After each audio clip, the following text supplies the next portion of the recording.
There is a weight to your story that no other generation can claim. You were born into a demographic earthquake, 76 million voices rising in unison. You didn't just join American society, you overwhelmed it.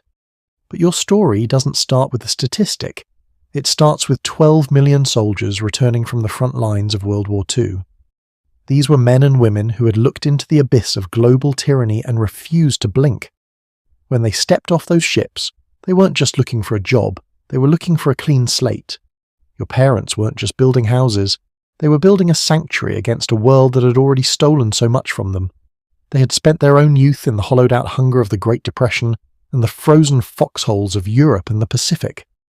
Their childhoods had been hijacked by history, so when they came home, they were driven by a singular fierce devotion. They were going to give you the childhood that was taken from them.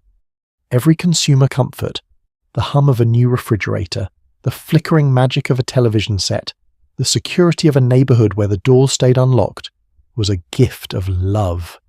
They used the GI Bill as their blueprint, turning government paperwork into the most consequential social transformation in American history.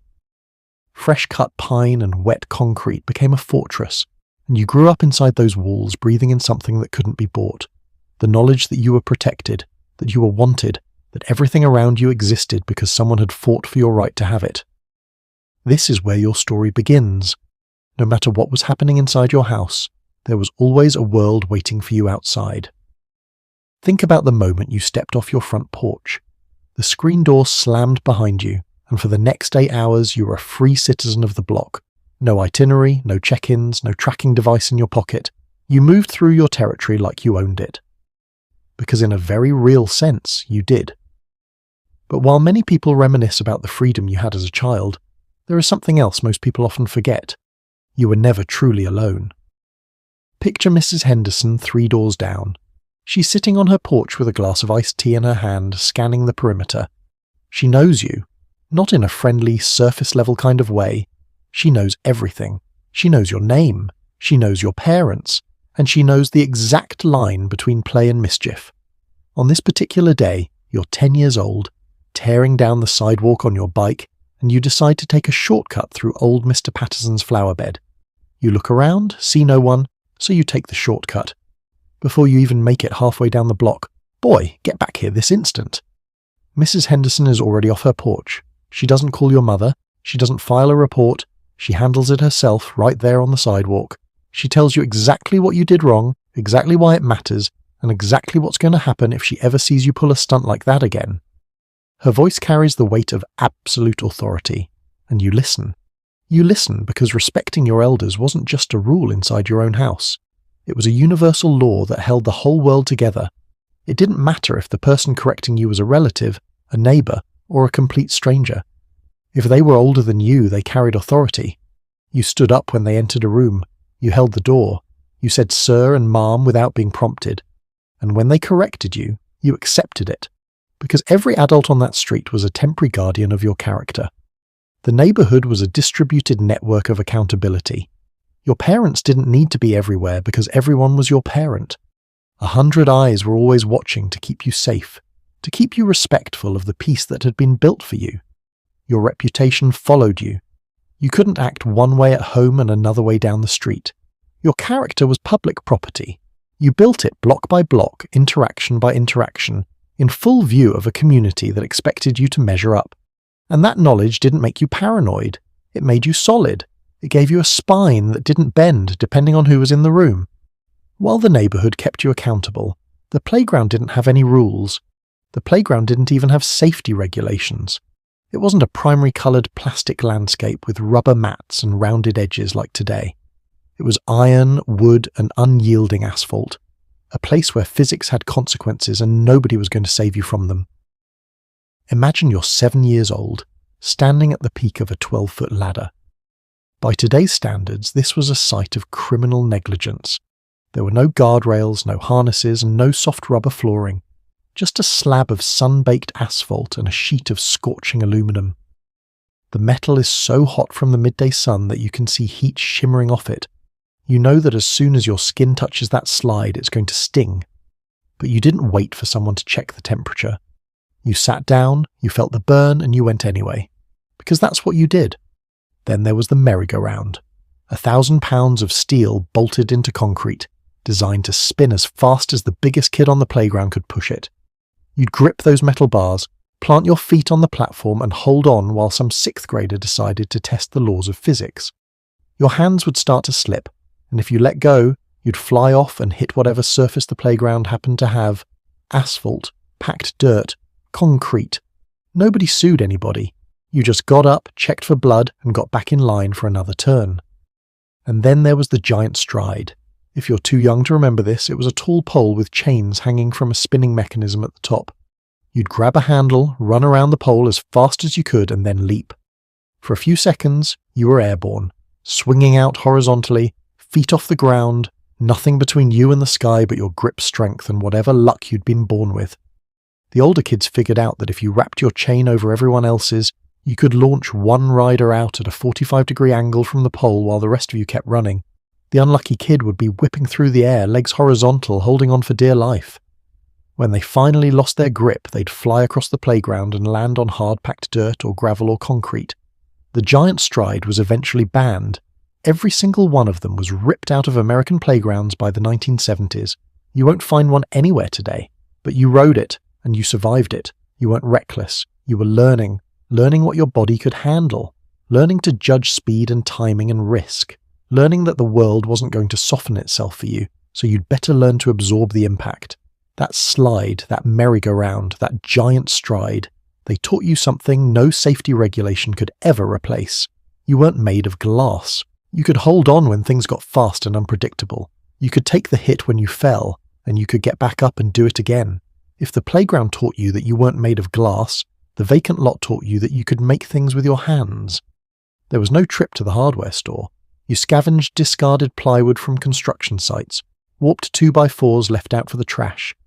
You borrowed a hammer from your father's workbench without asking, because asking meant explaining, and that fort wasn't going to build itself. Nobody told you where to put the support beams. Nobody warned you that if you didn't overlap the roofing, the rain would pour straight through. You figured it out because you got it wrong first. Your first fort probably collapsed, but you didn't stop. You adjusted. Failure was the curriculum. By the time it was finished, it looked like something out of a fever dream. The walls didn't quite meet, the roof leaked. But it was yours. You'd made it with your own hands. Inside that crooked little structure, you discovered something that's almost impossible to teach today.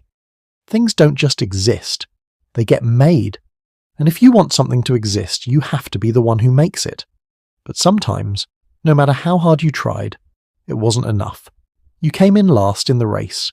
You auditioned for the school play and didn't get a call back. You asked a girl to dance and she said no, right there, in front of everyone. And here's what didn't happen. Nobody rushed in to fix your feelings. Your father didn't call the coach to complain. Your mother didn't demand that everyone get a ribbon. Nobody told you that you were a winner just for showing up. Nobody pretended the loss hadn't happened. You felt it. The full weight of disappointment, the flush of embarrassment, the long walk home, replaying every mistake. You sat with that feeling because there was nowhere else to put it. And then something happened. The sun came up the next morning. Your friends still wanted to play with you. Life went on. You discovered something that no amount of protection could have taught you. You can survive disappointment. You can fail completely and publicly and still be okay. The world doesn't end when you lose. It just keeps going, and you keep going with it. Your parents understood this. They'd lived through the Great Depression. They'd survived a world war. They knew that life wasn't going to hand you trophies for showing up. Better to learn young that you're strong enough to handle the truth. Failure wasn't a verdict. It was information. That quiet confidence you carry now didn't come from being told you were special. It came from being allowed to fail and discovering that failure wasn't the end of the story. But it wasn't just you who was changing. And when you try to escape, when you just want to watch something funny or mindless to give your brain a break, you're judged for that too. You're told you're wasting time. You're told you should be productive, learning a skill, building your resume, optimizing your future. There's no permission to just exist. There's no space where you're allowed to be unproductive and unapologetic about it. Let's talk about loneliness. You're the most connected generation in history. You can video call someone on the other side of the world instantly. You can join communities of people who share your exact niche interest. But you're also the loneliest generation on record. Because connection without presence is just performance. You can have 1,000 online friends and still feel like nobody truly knows you. Think about the last time you sat with someone without checking your phone. How long did it last? 30 seconds? A minute? You've been conditioned to believe that if you're not documenting the moment, it doesn't count. But the cost of that documentation is the moment itself. You're so busy capturing life that you're not living it. This is why you crave authenticity so desperately. You're exhausted by the performance. You want someone to see the messy, unfiltered version of you and not run away. But finding that is almost impossible when everyone else is performing too, so you settle for parasocial relationships, connecting deeply with creators who share their vulnerabilities online, even though they'll never know your name. And here's something nobody talks about: the weight of comparison. You're not just comparing yourself to your classmates anymore. You're comparing yourself to the entire world. That girl with the perfect skin, she's using a filter. That guy with the perfect life, he's showing you 30 seconds of his day and hiding the other 23 hours and 30 minutes. But your brain doesn't know that. Your brain just sees everyone else winning while you're struggling to get out of bed. You scroll through Instagram and everyone is traveling, everyone is successful, everyone is in love, everyone has it figured out. Meanwhile, you're sitting in your bedroom wondering why you can't seem to get your life together. But here's the secret they're not telling you. Nobody has it figured out. Everyone is faking it. The difference is you're seeing their highlight reel and comparing it to your behind-the-scenes footage. This constant comparison is rewiring your brain. Studies show that the more time you spend on social media, the more likely you are to experience depression and anxiety. Not because you're weak, but because your brain is being tricked into believing that everyone else's life is better than yours. You're competing in a race where everyone else appears to be miles ahead, but the truth is they're all just better at pretending. And let's talk about dating. Previous generations met people at school, at parties, through mutual friends. There was mystery. There was anticipation. There was the thrill of wondering if someone liked you back. But you grew up with dating apps that turned romance into a shopping catalogue. Swipe left, swipe right, next, next, next. You're making split-second decisions about someone's entire worth based on 5 photos and a bio, and they're doing the same to you. This turned human connection into a commodity. You're not a person with depth and complexity. You're a profile that either makes someone stop scrolling or keeps them swiping. And when you do match with someone, there's a new set of rules to navigate. How long do you wait to message? What do you say? How many messages before you ask to meet? And even if you meet and it goes well, there's always the knowledge that they're probably still swiping, still keeping their options open, still treating you like you're replaceable. This created what psychologists call the paradox of choice. When you have unlimited options, you can never fully commit to one because you're always wondering if something better is just one swipe away. So relationships become disposable, people become disposable, and you're left feeling like you're not enough because you can be replaced with a single swipe. But while you're navigating all of this digital chaos, you're also dealing with a world that's literally on fire. You grew up watching the climate crisis unfold in real time. You've seen the documentaries, you've read the reports. You know that scientists are saying we have less than a decade to make massive changes or face irreversible damage, and you're supposed to just go to school, get a job, buy a house, have kids, and pretend everything is fine. You can't, because you know it's not fine. You know that the systems that previous generations built are collapsing. You know that the planet they're leaving you is damaged. You know that the economy they promised would take care of you is broken, and you're angry about it. You should be angry about it. But that anger has nowhere to go. You can't fix the climate crisis by yourself. You can't dismantle corrupt systems as a teenager. You can't reverse decades of damage before you're even old enough to vote. So the anger turns inward. It becomes anxiety. It becomes depression. It becomes a sense of hopelessness that sits in your chest like a stone. And when you try to talk about it, you're told you're being too negative. You're told to focus on the positive. You're told that every generation thought the world was ending and they all survived. But here's the difference. They weren't watching it happen in real time. They weren't seeing ice caps melt on their phones. They weren't reading studies that said their future was disappearing while they were still in high school. You're not being dramatic. You're being realistic. And the fact that realism is now considered pessimism tells you everything you need to know about how broken the system is. But here's what nobody tells you about all of this weight you're carrying. You're also building something extraordinary. You're the most emotionally intelligent generation in history. You talk openly about therapy, about mental health, about boundaries. You've normalized conversations that previous generations buried under shame.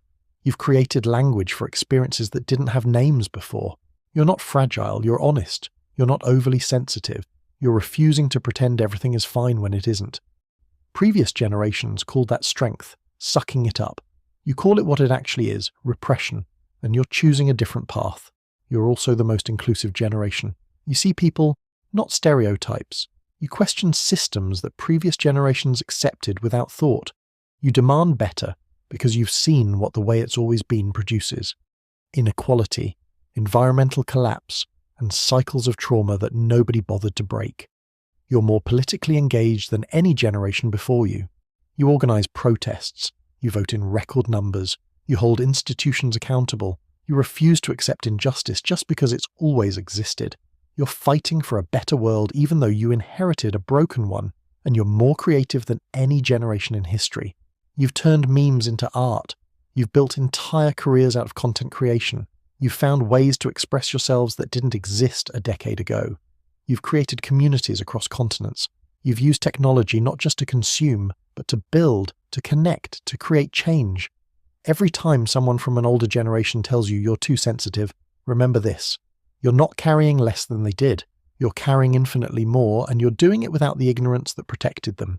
You're navigating a world they can't comprehend with tools they never needed, and you're still standing. You're still here, still trying, still fighting for a future that sometimes feels impossible, still searching for meaning in a system designed to extract value from your attention, still believing that things can be better even when everything tells you they can't. And that's not weakness, that's resilience of a kind the world has never seen before. You were never meant to carry this much, but you're carrying it anyway, and that makes you stronger than any generation that came before.